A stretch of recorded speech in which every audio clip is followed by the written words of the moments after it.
ఒక అబ్బాయి 45, 55 కిలోల బరువున్న అమ్మాయిని సంతోషంగా, తేలికగా ఎత్తుకొని గిరగిరా తిప్పేస్తాడు. అదే అబ్బాయిని 14 కిలోల బరువున్న సిలిండర్ని ఎత్తమంటే లేపడానికి నానా తంటాలు పడతాడు. దీన్ని బట్టి నిరూపించబడిందేమిటంటే ఇష్టమని ఉంటే ఎంత కష్టమైనా, భారమైన పనినైనా తేలికగా చేయొచ్చు. ఏంటో వేధవ జీవితం.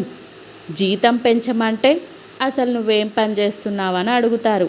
అదే సెలవు ఇవ్వమంటే నువ్వు చేయాల్సిన పని ఎవడు చేస్తాడంటారు. తమ మ్యారేజ్ సర్టిఫికేట్ను దాదాపు గంట నుండి తదేకంగా చూస్తున్న భర్తను అడిగింది ఆండాలు భార్య. ఏమిటండి గంట నుండి మన మ్యారేజ్ సర్టిఫికేట్ను అలా చూస్తున్నారు? భర్త: ఎక్స్పైరీ డేట్ ఏమన్నా రాసి ఉంటే కనబడుతుందేమోనని చూస్తున్నా. రాసినట్టు లేడు ఎదవ.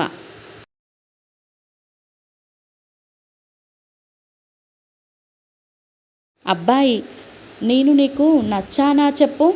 అమ్మాయి: నచ్చారు, అందుకే కదా పెళ్ళికి ఒప్పుకున్నా. అబ్బాయి: నాలో ఏం చూసి పెళ్ళికి రెడీ అయ్యావు?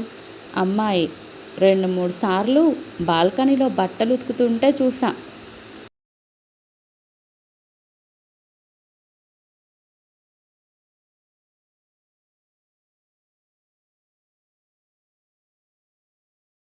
భార్య: ఏమండి, నా మొహం ఆయిల్ అవుతుంది, ఏ సబ్బు వాడినా లాభం లేదు, ఏం చేయాలో చెప్పండి.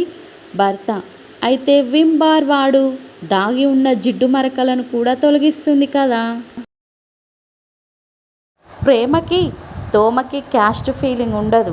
ప్రేమ ఎవరి మీదైనా పుడుతుంది, దోమ ఎవరి మీదైనా కుడుతుంది.